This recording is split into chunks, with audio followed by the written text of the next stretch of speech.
வணக்க மக்களே, நீங்கள் பார்த்து கொண்டிருப்பது தி ஜீனியஸ் ஷோ. நான் உங்களோட ஜீவா. ஸோ இன்னைக்கு இந்த வீடியோவில் கூலின் போரோட வெரைட்டி இந்த புக்கோட ரிவ்யூ பற்றி தான் பார்க்க போகிறோம். வாங்க வீடியோக்குள்ள போகிறோம். வீடியோ ஸ்டார்ட் பண்ணுறதுக்கு முன்னாடி இது ஒரு கம்ப்ளீட்லி ஸ்பாய்லர் ஃப்ரீ ரிவ்யூ.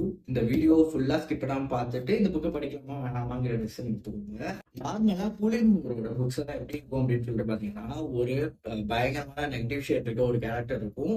அதுக்கப்புறம் ஒரு அன்வான்ட் லவ் அதை ஃபாலோ பண்ணும். அதுலயே நிறைய ஸ்பைஸ்ட் அப் திங்ஸ், டார்க் ரொமான்ஸ் இதெல்லாம் வச்சிருப்பாங்க. இதுதான் வந்து கூலிங் போரோட ரைட்டிங்காவே இருந்திருக்கு. ஜானர் அப்படின்னு பாத்தீங்கன்னா ஒரு டார்க் ரொமான்ஸ் ஜானர்ல தான் வந்து அவங்களோட எல்லா புக்குமே இருந்திருக்கு. It starts with us, ends with us, ugly love இது எல்லாமே இப்படிதான் இருந்திருக்கு. வெரைட்டி வந்து ஒரு புது முயற்சி அப்படின்னு தான் நான் சொல்லணும். இந்த புக் வந்து 2-3 வருஷம் ஆகுது. ஆனா வந்து இது வந்து ஒரு த்ரில்லர் புக். அவங்களோட ஸ்டைல்லையே பட் டார்க் ரொமான்ஸ் எல்லாமே இருக்கும். But it's completely different genre. இந்த புக்கை பத்தி பாக்குறதுக்கு முன்னாடி இதோட ஒன்லைனர் நான் சொல்லிடுறேன். லோவன் சொல்லிட்டு ஒரு லோக்கி ரைட்டர் இருக்காங்க. அவங்களுக்கு இந்த பாப்புலாரிட்டி இதெல்லாம் அதிகமா பிடிக்காது. அதனால ஒரு பென் நேம், அதாவது அவங்களோட நேம் இல்லாம ஒரு வேற ஒரு பேர்ல வந்து புக்ஸ் இதெல்லாம் எழுதிட்டு இருக்காங்க. அவங்க தான் வந்து லோவன், அவங்க கிட்ட எழுதுறவங்க.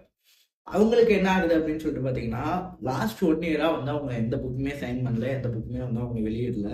ஏன்னா அவங்க அம்மா வந்து கேன்சர்ல இருந்திருப்பாங்க. அவங்கள டேக் கேர் பண்ணிக்கணும்னு சொல்லிட்டு அவங்க எந்த புக்குமே வந்து எழுதாம இருப்பாங்க. ஸோ இவங்களோட ஃபினான்ஷியல் ஸ்டேட்டஸ் இப்போ எப்படி இருக்கு அப்படின்னு சொல்லிட்டு பாத்தீங்கன்னா, அவங்க கையிலயும் ஒரு பைசா கிடையாது. அதே மாதிரி அவங்க புக் சைன் பண்ணாலும் அவங்க பெரிய ஆத்தர் கிடையாது, பெரிய பாப்புலாரிட்டி இல்லைங்கிறனால பெரிய செக்ஸ் எதுவும் வரதுக்கான சான்சஸும் ரொம்ப கம்மி. அதனால இவங்க வீடே இப்போ இல்லாம வந்து ஸ்ட்ரீட்ல வாழ்ற ஒரு நிலைமையில இருக்காங்க. அடுத்த புக் சைன் பண்ணாதான் எனக்கு ஒரு வீடே கிடைக்குங்கிற நிலைமையில இருக்காங்க வெல்லோவன். அப்படி இருக்கப்பதான் இவங்க யாரை மீட் பண்றாங்க அப்படின்னு சொல்லிட்டு பாத்தீங்கன்னா, ஜெரமியை மீட் பண்றாங்க. ஜெரமி யாரு அப்படின்னு சொல்லிட்டு பாத்தீங்கன்னா, வெரைட்டியோட ஹஸ்பண்ட். வெரைட்டி வந்து ஒரு பயங்கர ஃபேமஸான ஆத்தர்.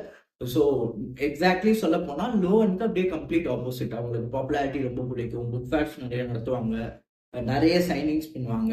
அவங்க இந்த லைட்லயே வாழணும்னு நினைக்கிறவங்க. ஸோ வெரைட்டியோட லைஃப்ல வந்து இதை விட பயங்கரமான சோகங்கள் சில நடக்குது. என்னன்னா, ஜெரமியும் வெரைட்டியும் டேட் பண்ணி அவங்க மேரேஜ் ஆகி அவங்களுக்கு 3 குழந்தைங்க இருக்காங்க. ஒரு பையன் குரூப், அவங்க பேரு. இன்னொரு ட்வின் டாட்டர்ஸ் இருக்காங்க, அவங்க தான் elders. So last 3 years span of டைம்ல என்ன ஆகுது அப்படின்னு சொல்லிட்டு பாத்தீங்கன்னா, அந்த 2 குழந்தைங்களும் வந்து ஆக்சிடென்ட்ல இறந்துடுறாங்க.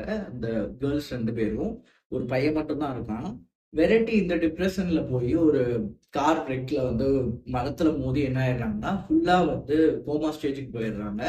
அவங்களால பேசவோ கேட்கவோ அதுக்கு ரெஸ்பாண்ட் பண்ணவோ முடியவே முடியாது. ஸோ இப்படி இருக்கப்ப என்ன ஆகுதுன்னா, வெரைட்டி எழுதின ஒரு சீரீஸ் ஆஃப் புக்ஸ்ல வந்து லாஸ்ட் 3 புக் வந்து அவங்களால எழுதி கம்ப்ளீட் பண்ண முடியல. அந்த புக்கு கம்ப்ளீட் பண்ணணும் அப்படிங்கிற ஆஃபர் வந்து லோவனுக்கு வருது. ஸோ லோவன் வந்து ஆல்ரெடி ஃபினான்ஷியலா ரொம்ப ஸ்ட்ரகிள் பண்ணிட்டு இருக்கனால வேற வழியே இல்லாம அவங்களுக்கு இருந்தாலும் சில பயங்கள் இருக்கு. ஒண்ணு வந்து என்னன்னா, இந்த ஃபேமிலியில லாஸ்ட் 2 இயர்ஸ்ல பயங்கரமான விஷயங்கள் நடந்திருக்கு. அதனால அதுல இன்வால்வ் ஆனா எதுனா பிரச்சனை நம்மளுக்கு வரணுங்கிற பயமும் இருக்கு. 2வது வந்து வெரைட்டி வந்து லோன் மாதிரி கிடையாது. அவங்க பயங்கர பாப்புலரான ஆத்தர். எல்லாருக்குமே வந்து வெரைட்டி பத்தி தெரியும். அதனால இந்த ஆஃபர் நம்ம எடுத்துட்டு ஒருவேளை நம்ம சொதப்பிட்டோம்னா நம்மளுக்கு பயங்கர ஹேட்டட் வரும் அப்படிங்கிற பயமும் இருக்கு. இதனால என்ன பண்றாங்கன்னா, ஒரு கண்டிஷன் வச்சு அந்த ஆஃபரை ஏத்துக்கிறாங்க. என்ன கண்டிஷன் அது அப்படின்னு சொல்லிட்டு பாத்தீங்கன்னா, நான் என்னோட ரியல் நேம் யூஸ் பண்ணி இந்த புக் எழுத மாட்டேன். எனக்கு பென் நேம் யூஸ் பண்ணி தான் வந்து இந்த புக் எழுதுவேன். லாரா சேஸ் ஏதோ ஒன்று. அந்த நேம் யூஸ் பண்ணி தான் இந்த புக் எழுதுவேன். என்னோட ஐடென்டிட்டி வெளில யாருக்கும் தெரியக்கூடாது அப்படின்னு சொல்லி ஒரு என்டிஏ போட்டுட்டு தான் இந்த அக்ரிமெண்ட் அவங்க அக்செப்ட் பண்ணிக்கிறாங்க. சரிங்களா? லோவனுக்கு வந்து இப்போ இருக்கிறதுக்கு வீடு கிடையாது. என்னதான் ஒரு அக்ரிமெண்ட் சைன் பண்ணாலும் நீங்க ஃபர்ஸ்ட் மேனஸ்கிரிப்ட் எழுதி அனுப்புற வரையும், ஃபர்ஸ்ட் காப்பி அனுப்புற வரையும் உங்களுக்கு அட்வான்ஸ்லாம் எதுவும் கொடுக்க போறது இல்லை. அதனால வந்து ஜெர்மி என்ன சொல்றாருன்னா, இந்த மாதிரி ஒரு ரூம் நிறைய புக்ஸ் அண்ட் நோட்ஸா இருக்கு. நான் அவளோட புக்ஸ் அதிகமா படிச்சது இல்ல. ஆனா உன்னோட புக்கை வந்து லோனோட புக்கை வந்து வெரைட்டிக்கு ரொம்ப பிடிக்கும். அதனாலதான் நான் உங்களை செலக்ட் பண்ணோம். அதனால நீங்க என்ன பண்ணுங்க, எங்க வீட்டுல வந்து எவ்வளவு நாள் வேணுமோ அவ்வளவு நாள் இருந்து இந்த நோட்ஸ் எல்லாம் வந்து படிச்சு இந்த 3 புக்கையும் ஃபினிஷ் பண்ணி கொடுங்க. இதுதான் வந்து வெரைட்டியோட ஆசை. ஏன்னா எப்ப அவ திரும்ப எந்திரிச்சு நடப்பா, அவ நடந்தாலுமே வந்து அவளால் எழுத முடியுமாங்கிறதுலாம் பெரிய கொஸ்டின் மார்க்கா இருக்கு. அவளோட பெரிய ஆசை இந்த சீரீஸ் முடிக்கிறதா. அதனால இந்த 3 புக்கையும் வந்து எழுதி கொடுங்க அப்படின்னு சொல்லிட்டு ஜெரமி வந்து லோவனை வந்து அவங்க வீட்டுக்கு இன்வைட் பண்ணுவாரு. அதை அக்செப்ட் பண்ணிட்டு லோவன் வந்து அவங்க வீட்டுக்கு போறாங்க. அப்படி இவங்க ப்ரிப்பேர் பண்ணிட்டு இருக்கப்ப வெரைட்டி கைப்பட எழுதின ஒரு மேனுஸ்கிரிப்ட் இவங்க கையில சிக்குது. இதுக்கப்புறம் வந்து இந்த கதையில நம்மளே எதிர்பார்க்காம லோவனே எதிர்பார்க்காத நடந்த டிஸ்டன் டர்ன்ஸ் அண்ட் அதெல்லாம் எக்ஸ்போஸ் ஆகுறப்ப எல்லாரும் அதை எப்படி ஹேண்டில் பண்றாங்க, என்னென்ன டார்க் திங்ஸ் வந்து அந்த வீட்டுல இருக்கு, இதெல்லாம் கலந்ததுதான் வந்து இந்த மொத்த கதையே. என்னடா எல்லாத்தையுமே சொல்லிட்டேன் அப்படின்னு கேட்டீங்கன்னா, நான் சொன்னது எல்லாமே ஃபர்ஸ்ட் 4 சாப்டர்ஸ்லயே வந்துடும். அதுக்கப்புறம் தான் ரியல் ஸ்டுடியோ ஸ்டார்ட் ஆகுது. ஸோ இதோட ப்ரோஸ் என்ன அப்படின்னு சொல்லிட்டு பார்த்தீங்கன்னா, ஃபர்ஸ்ட் வந்து ரைட்டிங். ஸோ த்ரில்லர்ஸ்லேயே வந்து 2 விதமாக வந்து ஆத்தர்ஸ் இதை ஹேண்டில் பண்ணுவாங்க. ஒன்று வந்து ட்ராமாவில் இருக்க யாருக்குமே அடுத்த ட்விஸ்ட் என்ன டேர்ன் என்ன எதுவுமே தெரியாது, நம்மளுக்குமே தெரியாது. கதை போகிற ஃப்ளோவில் அந்த ஸ்க்ரீன் பிளேல ஒவ்வொரு ட்விஸ்டாக வந்து அவங்க அன்வீல் பண்ணுவாங்க. அது வந்து ஒரு பயங்கரமான ஒரு எக்ஸைட்டிங்கான ஒரு மொமெண்ட்டை கொடுக்கும். அது ஒன்று. 2வது விதம் என்ன அப்படின்னு சொல்லிட்டு பார்த்தீங்கன்னா, ட்விஸ்ட் அண்ட் டர்ன்ஸ் என்னன்னு சொல்லிட்டு நம்மளுக்கு தெரிஞ்சிடும். ஆனா டிராமா நடக்கிற அந்த இடத்துல இருக்க 1 or 2 கேரக்டர்ஸ்க்கு தெரியாம இருக்கும். ஸோ அப்ப நம்மளுக்கு தெரிஞ்ச விஷயம் அவங்களுக்கு தெரியறப்ப அவங்க அதை எப்படி ஹேண்டில் பண்றாங்க, எப்படி அவங்க அதை எக்ஸ்பிரஸ் பண்றாங்கங்கிறது இன்னொரு வே. ஸோ வெரைட்டி வந்து என்ன பண்ணியிருக்காங்கன்னா, இந்த செகண்ட் வே தான் சூஸ் பண்ணியிருக்காங்க. இந்த செகண்ட் வே சூஸ் பண்றதுல என்ன ஒரு பெரிய சேலஞ்ச் அப்படின்னு சொல்லிட்டு பாத்தீங்கன்னா, ஸ்கிரீன் பிளே அண்ட் ரைட்டிங் ரொம்ப ரொம்ப ரொம்ப ஸ்ட்ராங்கா இருந்தா மட்டும்தான் அந்த ட்விஸ்ட் அண்ட் டர்ன்ஸ் வந்து அங்க எக்ஸ்போஸ் ஆகுறது ஒர்க் அவுட் ஆகும், இல்லைன்னா ஒர்க் அவுட் ஆகாது. அந்த விதத்துல பாக்குறப்ப ரொம்பவே இந்த ஸ்டோரி வந்து கிரிப்பிங்கா எழுதியிருக்காங்க. நார்மலா நான் செல்ஃப் ஹெல்ப் புக்கை பத்தி நான் பேச விரும்பல, அது படிக்க 1 வாரம் ஆகும். ஒரு ஃபிக்ஷன் புக்குமே வந்து படிக்க எனக்கு 3-4 சிட்டிங் தேவைப்படும். இந்த புக் வந்து நான் 2 சிட்டிங்லேயே முடிச்ச புக்கு. அந்த அளவுக்கு கிரிப்பிங்கா ஸ்டோரிஸ் இருக்கு. அடுத்தது என்னன்னு சொல்லிட்டு பேஸ்ட் பண்ண வச்சுக்கிட்டே இருக்கு. அது ஒண்ணு. 2வது வந்து இவங்க கேரக்டர்ஸ் எழுதின விதம். ஒவ்வொரு கேரக்டருக்குமே டைம் எடுத்து each and every character define பண்ணியிருக்காங்க. ஃபார் எக்ஸாம்பிள், வெரைட்டியை பார்த்துக்கிறதுக்கு வந்து ஒரு நர்ஸ் வருவாங்க. அவங்கள பத்தியுமே ஒரு சாப்டர் ஃபுல்லா எழுதியிருக்கனால ஈஸியா எல்லா கேரக்டர்ஸ் கூடயும் நம்மளால வந்து கனெக்ட் பண்ணிக்க முடியுது.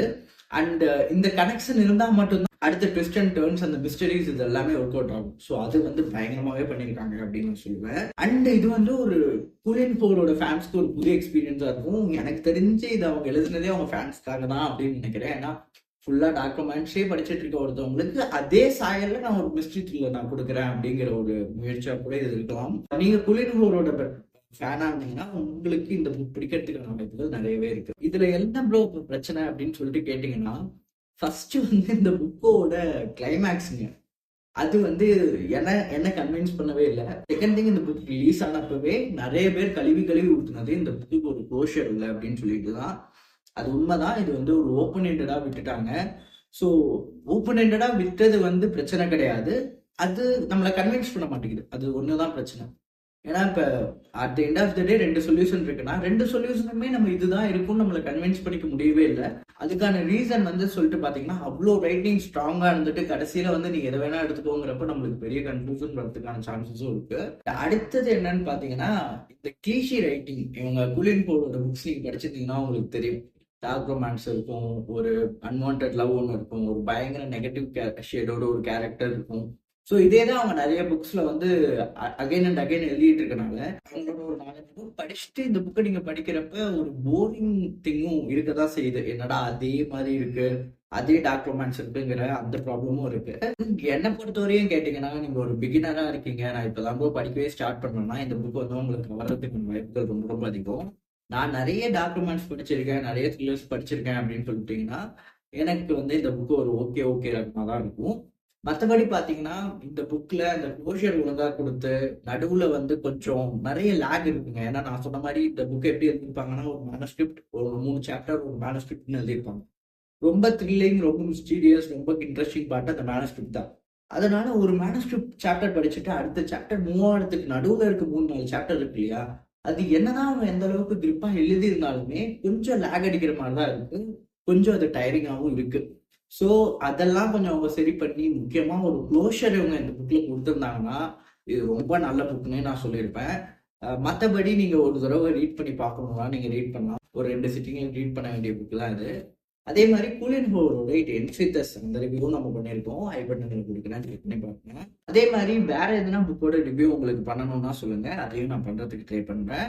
ரொம்ப இம்பார்ட்டன்ட் திங், இந்த புக் வந்து எல்லாருக்குமானது கிடையாது, முக்கியமா குழந்தைங்களுக்கானது இது கிடையவே கிடையாது. ஏன்னா நிறைய அடல்ட்ரி சீன்ஸ் இருக்கு. உங்களுக்கு தெரியும் கூலின் ஃபோர் எப்படி எழுதுவாங்கன்னு. நிறைய டார்க் ரொமான்ஸ் இருக்கு.